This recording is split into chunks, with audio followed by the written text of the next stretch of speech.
Avant de vous donner la liste des alts que mon algo a détecté la nuit passée, s'il y a bien une vidéo à regarder sur l'analyse technique de tout ce qui se passe en ce moment sur la crypto et les marchés, c'est bien celle-là. Sans plus attendre, voici la charte du Bitcoin avec ce petit calcul-là qui est divisé par la masse monétaire. Bitcoin, c'est Monsieur Catastrophe et quand il monte très fort, il fait pas trop semblant. Quand on a un plateau, souvent, c'est pas super bon signe. Alors, c'est qu'une question de probabilité, hein. Enfin, je veux dire, quand on a des plateaux d'accumulation comme ça, on le voit aussi parce que les prix sont bas et qu'ils sont proches de moyenne mobile, long terme, tout ça. Mais là, en l'occurrence, on est haut et en plus de ça, on est sur les résistances précédentes, donc de octobre 2021, mars 2021. Ici, c'était juillet 2019 et là, c'était le top 2017. Donc en fait, cette charte, moi, je l'aime bien parce qu'on voit clairement les cycles et on voit aussi que le momentum d'aujourd'hui, donc ici, là, il est plus puissant que le bull run précédent. Et en fait, ça pourrait s'apparenter au bull run de 2017 où en gros, on a eu des gros retracements à l'intérieur d'une grosse tendance haussière. Mais c'est vrai que là, c'est pas trop pareil parce que ça fait un moment qu'on est sur un plateau et on pourrait très bien revenir chercher la ligne médiane ici, ce qui ferait quand même un assez gros dip. Donc là, on voit bien que le bottom, il était venu chercher la moyenne mobile blanche là, que je vous ai dit avec le calcul un peu bizarre. L'indicateur, il avait bien marqué les dips assez puissants ici.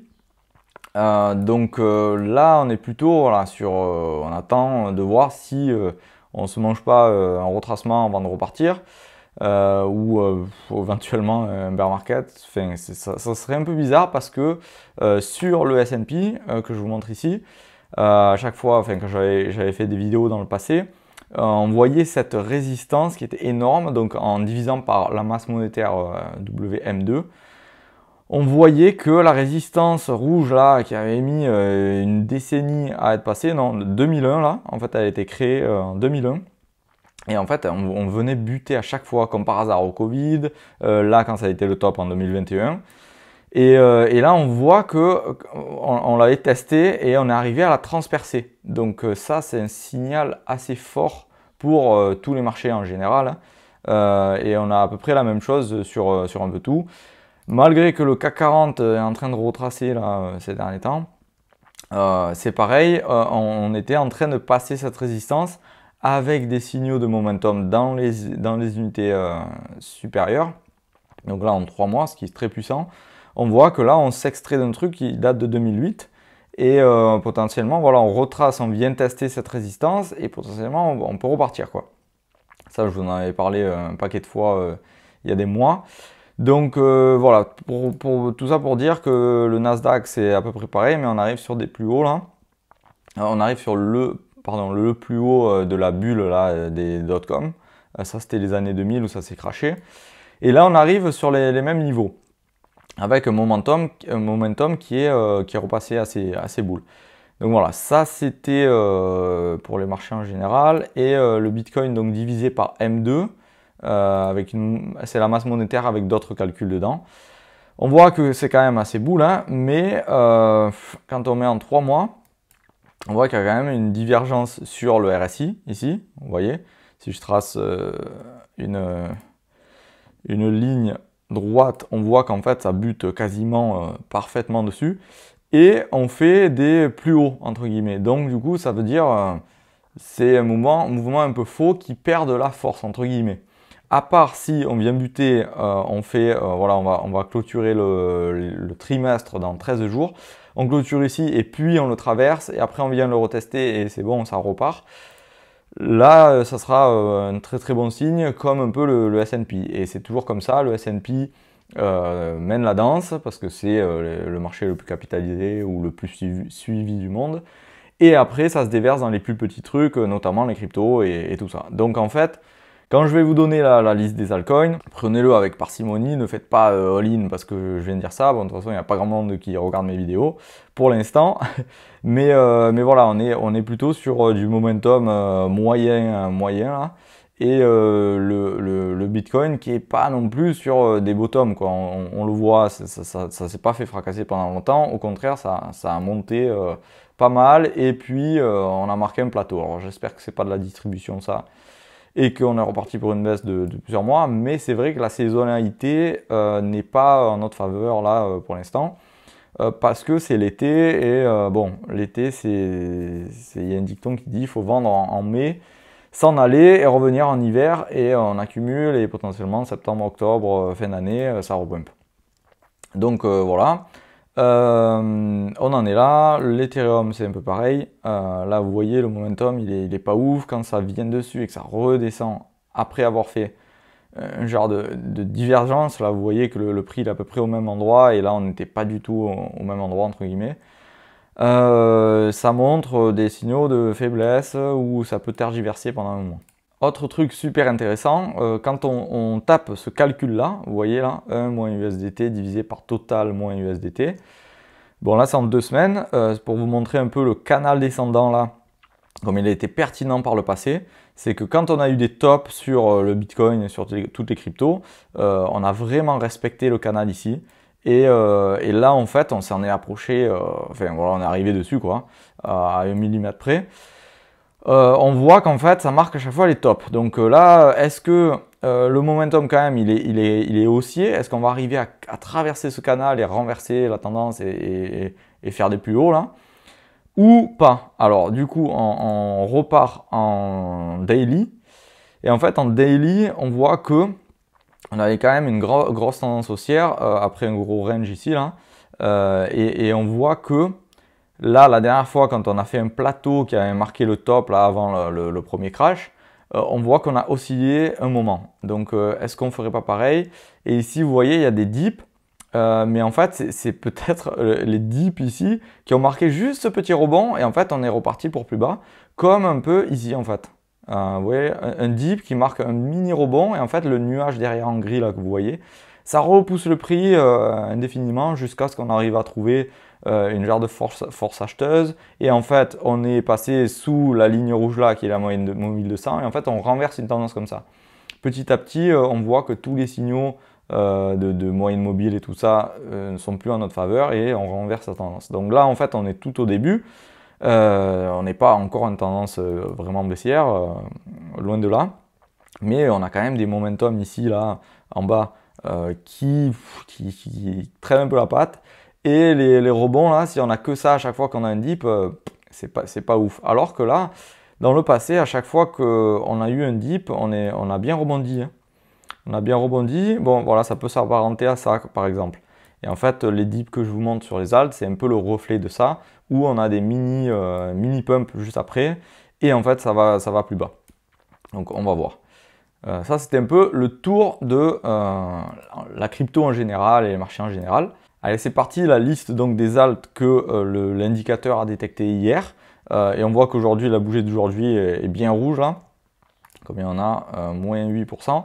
Donc c'est une zone d'accumulation, je pense que je n'ai pas précisé, mais bon, c'est pour faire du DCA par exemple, ce genre de signaux, hein. Potentiellement long terme aussi. Et on voit qu'on s'approche, comme je vous le disais pareil qu'hier, ça ne change pas de discours, de la zone d'intérêt, de la moyenne mobile 200, et puis de ma moyenne mobile blanche là, qui a à chaque fois bien marqué soit les supports, soit les résistances. Là on voit bien, donc support ça vient rebondir, résistance ça vient taper dedans et redescendre quoi. Donc ici pareil, le momentum pas ouf, comme je vous le disais juste avant. C'est peut-être le même scénario qu'ici. En fait, on va piéger tout le monde et on repart pour des plus hauts plus tard. Mais bon, pour l'instant, voilà, on accumule des zones qui sont quand même assez hautes. Donc ça, c'était NIR. Après Nuls, on a eu un signal, là, une zone de dip. Ici, journée rouge, pareil, parce que comme je vous le disais, il y a tout qui se suit. Et les alts, c'est un peu comme si vous aviez du levier sur le BTC, quoi, sur le Bitcoin. Et on voit qu'on passe dessous là, hein, on passe sous la blanche. C'est pas ouf, mais bon, faut qu'on voit du retournement assez tôt si on veut une tendance haussière pour les prochains mois, quoi. Ici BCH, Donc BCH pareil, on a eu 2 dips d'affilée, journée rouge encore. Le momentum qui est pas ouf. Ok. Après Dodge. Allez, Dodge, c'est pareil, donc on a accumulé cette zone. Et on avait bien marqué les dips sur le bottom de Dodge là. Après, voilà, on peut être haut, hein, comme je vous le disais. On peut accumuler des zones comme ça, sortir en positif. Mais la tendance est tellement baissière après ça que, enfin voilà, on est sous la ligne rouge, hein, ça n'a rien à voir avec aujourd'hui. On est sur la ligne verte, vous voyez, c'est la même, mais qui est passée verte. Et en fait, on voit que quand on est en tendance baissière, les retracements, donc on sort toujours en positif, par exemple sur cette mèche-là. Ici, pareil, on sort toujours en positif, mais les retracements sont moindres. Donc ce que j'ai vu d'intéressant sur Dodge, donc en 3 jours, on n'a pas eu énormément de signaux. Donc ça, c'était le tout début de la charte en 2019. Et on en a eu un ici qui a été super bien marqué. Un ici qui a été le creux après le top ultime. Donc on a quand même de gros retracements hein, sur 80%. Donc ça fait 2. Ici on a eu 3, donc proche des bottoms ultimes, 3-4 qui comptent pour 1 là, c'est la même zone. Et là on a le 5e, donc c'est pas mal quoi. Est-ce que ça va faire pareil qu'ici? On va continuer un peu à descendre, à venir chercher des niveaux pour enlever tous les stop loss de tout le monde là. Et repartir sur un rebond et éventuellement tendance baissière, je ne sais pas. Ou alors, on est vers ici. Et en fait, la grosse remontée est devant nous. Et après l'été, par exemple. Donc ça, c'est une des théories qui est possible. Mais la clôture de cette bougie n'est pas encore faite. Hein. On clôturera cette bougie dans 2 jours, ce qui est un assez long moment. Donc on peut très bien continuer à descendre. Et ça pourrait ne plus marquer de dip ou on va voir ça ensemble. Donc ERN, donc là en 3 jours on n'a pas eu de dip sur lui. Pardon, 2 jours. ERN en daily, pareil, il veut accumuler cette zone, l'indicateur. Est-ce que ça avait bien marché? Ouais, ça avait bien marché dans le passé. Donc on va voir si ça c'était vraiment le dernier gros piège et on déprime tout le monde qui pensait que ça allait à la lune ici. Et en fait, on bouffe tous les profits. Après PERP, pardon. PERP, donc c'est pas fameux ce genre de coin. Grosse tendance baissière quand même, on n'a pas bien pumpé. Ça c'est pareil, Cyber, ONT. Et après, pourquoi je suis passé vite sur Cyber? Ok, donc ouais, potentiellement, on repartirait sur un rebond là. Mais bon, journée rouge ici, hein, c'est pas ouf. Et ONT qui est pareil, donc c'est du plus fort au plus faible dans la performance des 6 mois précédents. Donc ici, ouais, ONT, tendance baissière quand même. On peut éventuellement attendre un rebond. En plus de ça, ici, on arrive dans une zone d'intérêt. Donc c'est une zone de soit d'achat, soit de vente. Et en fait, on vient retester des niveaux où les gens auraient potentiellement pris des positions à l'achat. Donc on vient les chasser avant de faire un autre rebond, quoi. Après ça, c'était donc les bougies d'impulsion qui marquent soit des tops comme ça et après on redescend. Soit, ici il n'y a pas trop d'exemples, voilà, soit c'est des bougies où ça repart directement. Donc là, je ne sais pas si je vous fais la liste là. Mais en gros, on a un peu le même schéma surtout. Ça c'est ETH. ETH pareil qui rentre dans la zone, la grosse zone d'intérêt. Donc si ça travaille ici et que ça nous montre de la force et ça repart, ça aurait été une très bonne zone d'achat.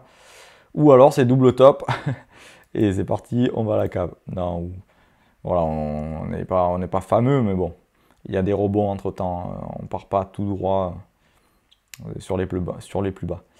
Ici, pareil, il y a une bougie d'impulsion, mais dip aujourd'hui. Ok. Et après, les dips, je sais pas si ça vaut le coup que je vous les montre cela. C'est les coins faibles, donc on accumule des zones, ça, on va sûrement ressortir en profit à un moment donné. Mais là, ouais, la tendance est quand même assez faible. Vous voyez comme ça s'est fait retourner ici, là. Là, c'était pas ouf. C'est pas un truc qui se recharge, mais plutôt qui se décharge. C'est un peu comme ça que je vois ce momentum-là, comme une élastique. Bon, enfin voilà, ça sert un peu à rien que je vous fasse le reste. J'espère que vous avez compris le principe. Je vous dis à la prochaine vidéo. Je suis sur un bon streak en ce moment. Je vais en faire pas mal. Et portez-vous bien. Bon courage. À plus.